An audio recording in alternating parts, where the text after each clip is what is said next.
Hello friends, తాజాగా విక్రమ్ 1 అనేటటువంటి rocket అంతరిక్షంలోకి దూసుకెళ్ళింది.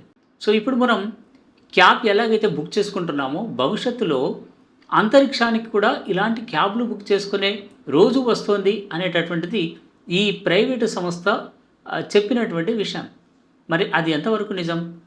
ఇటీవల ఇస్రో నుంచి చాలా వరకు సీనియర్ శాస్త్రవేత్తలంతా వెళ్ళిపోతున్నారు. అసలు ఎందుకు ఈ పరిస్థితి? వీళ్ళంతా ఎక్కడికి వెళ్తున్నారు? సో ఈ వివరాలన్నీ ఇప్పుడు తెలుసుకుందాం. అసలు క్యాబ్ టు స్పేస్ ఏంటి? విక్రమ్ 1 సక్సెస్ స్టోరీ ఏంటి? ఈ క్యాబ్ టు స్పేస్ అనేటటువంటి కాన్సెప్ట్ మన హైదరాబాద్‌కు చెందినటువంటి స్కైరూట్ ఏరోస్పేస్ సంస్థది. ఈ సంస్థనే విక్రమ్ 1 అనేటటువంటి రాకెట్‌ను తయారు చేసింది. ఇదొక ప్రైవేట్ సంస్థ. సో ఇన్నాళ్ళు ఏంటంటే కేవలం ఇస్రో మాత్రమే రాకెట్లు, ఈ ఉపగ్రహాలను తయారు చేసి అంతరిక్షంలోకి పంపించేది. ఇస్రో అనేది కేంద్ర ప్రభుత్వంలో ఆధీనంలో ఉన్నటువంటి సంస్థ. దాదాపు అన్ని రంగాల్లో ప్రైవేటైజేషన్ అవుతున్నప్పటికీ ఈ అంతరిక్షం అనేది దానికి దూరంగా ఉండేది. కానీ ఇప్పుడు అంతరిక్షంలో కూడా ఈ ప్రైవేటు సంస్థలు తయారు చేసినటువంటి రాకెట్లను పంపిస్తున్నారు. సో అలా వచ్చిందే ఈ విక్రమ్ 1 అనేటటువంటి తొలి ప్రైవేట్ రాకెట్‌గా ఇదొక రికార్డు సృష్టించింది. ఈ రాకెట్ 16 నిమిషాల్లో 450 కిలోమీటర్ల ఎత్తులోకి అంటే అంతరిక్షంలోకి వెళ్ళి ఆ ఉపగ్రహాలను కక్షలోకి ప్రవేశపెట్టింది. అది దీనికి ఉన్నటువంటి మరో రికార్డ్. ఈ ప్రైవేట్ రాకెట్‌కు ఇంకా చాలా ప్రత్యేకతలు ఉన్నాయి. అదేంటంటే ప్రధానమంత్రి నరేంద్ర మోదీ రాసినటువంటి వందే మాతరం అనే పోస్ట్ కార్డ్‌ను కూడా ఈ రాకెట్ అంతరిక్షంలోకి మోసుకెళ్ళింది. అంతేకాకుండా డైమండ్ కమలం, అబ్దుల్ కలాం, సర్ సివి రామన్ బొమ్మలు ఉన్నటువంటి ఒక చిన్న గోల్డెన్ ఈ రాకెట్‌ను కూడా ఈ విక్రమ్ 1 అంతరిక్షంలోకి మోసుకెళ్ళింది. సో అంతరిక్షంలోకి వెళ్ళినటువంటి తొలి రాకెట్‌గా విక్రమ్ 1కు ఒక రికార్డు ఉంది. సో ఇప్పుడు దీంతో మన భారతదేశం ఇప్పటివరకు ప్రైవేట్ రాకెట్లను అంతరిక్షంలోకి పంపించినటువంటి రికార్డు అమెరికా, చైనాలకు ఉండేది. ఇప్పుడు భారత్ వాటి సరసన చేరింది. అంటే అంతరిక్షంలోకి ప్రైవేట్ రాకెట్లను పంపించిన 3వ దేశంగా భారత్ చరిత్ర పుటలకెక్కింది. అది ఈ విక్రమ్ 1తో సాధ్యమైందని చెప్పాలి.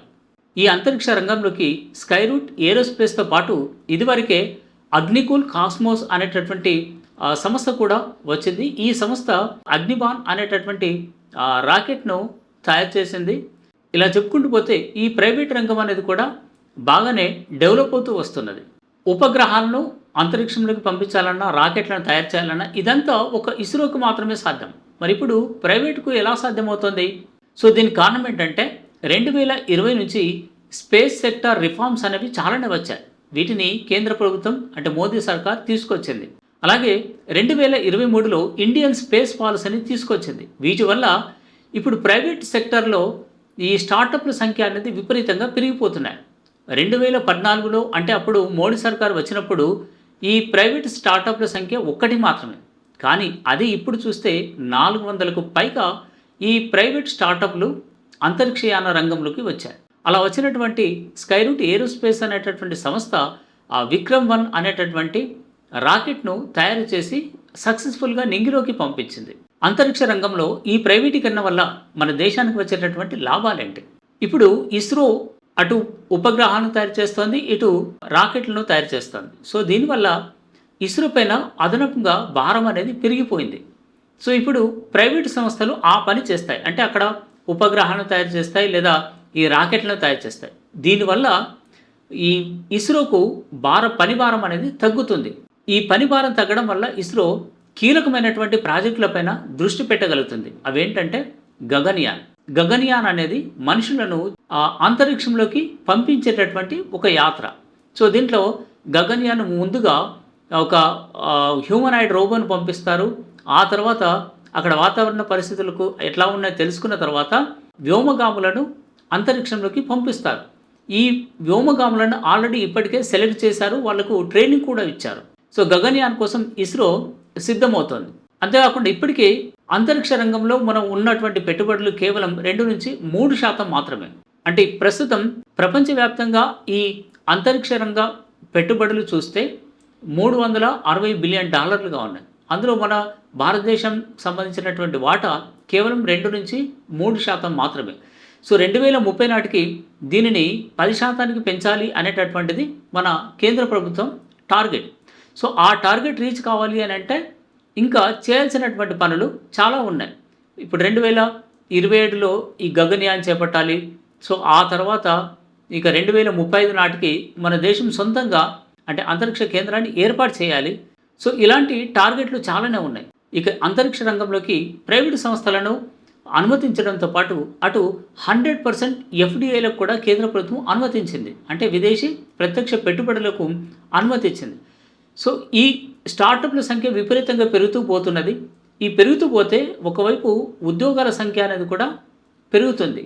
అంటే దానికి నిపుణులు కావాలి, శాస్త్రవేత్తలు కావాలి.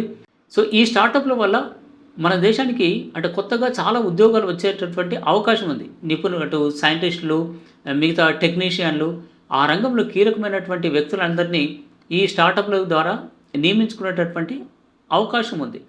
సో అందుకే కేంద్ర ప్రభుత్వం ఈ అంతరిక్ష రంగంలోకి ప్రైవేటైజేషన్ను అనుమతించింది.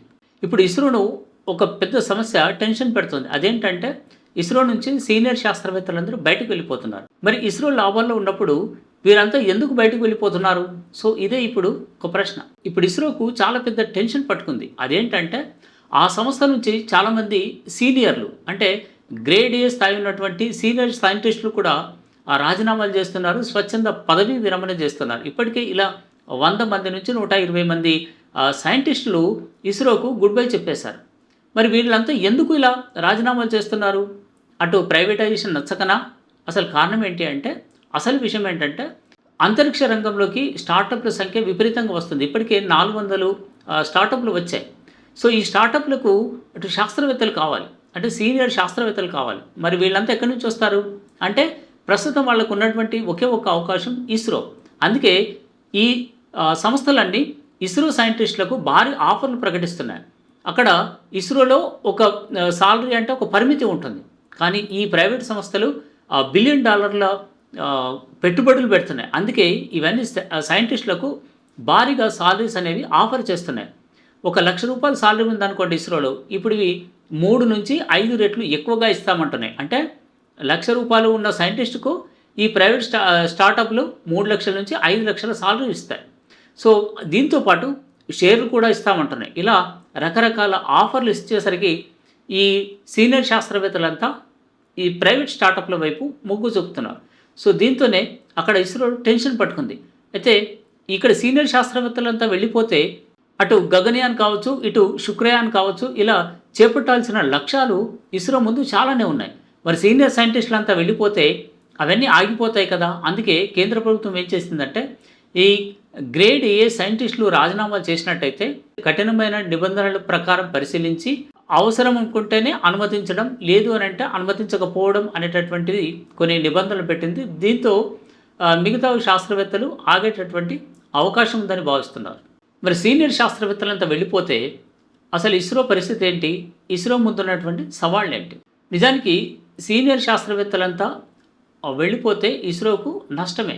అయితే ఇక్కడ పెద్ద సమస్య ఏంటంటే సైంటిస్ట్ను తయారు చేయడానికి ఉన్నటువంటి సంస్థ ఒకే ఒకటి ఉంది. అదేంటంటే Indian institute of space technology. ఈ సంస్థ ద్వారానే శాస్త్రవేత్తలంతా ఇస్రోకు వెళ్ళారు అండ్ ఇతర దేశాలకు వెళ్తున్నారు. సో ఇప్పుడు స్టార్టప్లు ఎక్కువగా వచ్చాయి కాబట్టి ఈ సైంటిస్టులను ఎక్కువగా మనం రిక్రూట్ చేసుకోవాల్సి ఉంది కాబట్టి శిక్షణనిచ్చేటటువంటి సంస్థలు ఎక్కువగా రావాల్సినటువంటి అవసరం అయితే ఉంది. సో మొత్తంగా దేశంలోని వివిధ రంగాల్లో ప్రైవేటీకరణ వస్తోంది. ఇప్పుడు ఈ అంతరిక్ష యానంలో కూడా ప్రైవేటైజేషన్ అనేది వచ్చేసింది.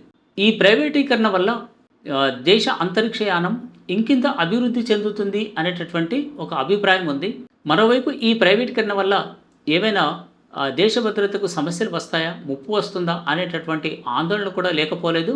అయితేనేం సో భవిష్యత్తులో ఇది మరింత పురోగతి సాధిస్తుందని భావిద్దాం. మరి ఈ ప్రైవేటీకరణపై మీ అభిప్రాయం ఏంటి? ఇది మంచిదా కాదా? మీ అభిప్రాయాన్ని కామెంట్ల రూపంలో తెలియజేయండి. నమస్తే.